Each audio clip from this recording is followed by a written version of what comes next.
Nga dita e sotme, Komuna e Tetovës ka lëshuar 2 autobus për në Kodër të diellit dhe atë, një në orën 8 të mëngjesit dhe i dyti në orën 10.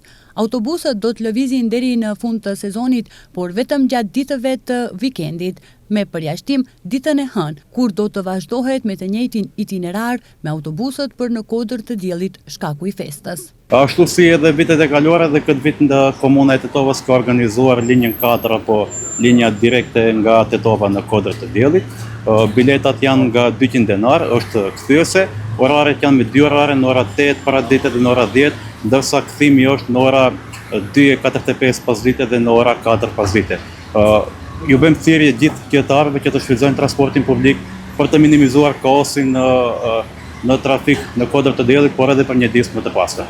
Banorët kanë mirëpritur lëshimin e autobusëve, por kërkojnë që linja të këtilla të rregullta të ketë çdo ditë të javës dhe jo vetëm në vikend. Shkaku se kështu do të reduktohet dhe numri i madh i makinave që bllokojnë shpesh rrugën për në Kodër të diellit. Për banorët këtu pari është shumë e nevojshme. Edhe unë mendoj që patjetër është mirë me kon transporti publik, edhe ditëve tjera. Nevojshme është shumë edhe mendoj se nuk do të kese problem me parkingat. Njerëzit duhet ta përdorin transportin.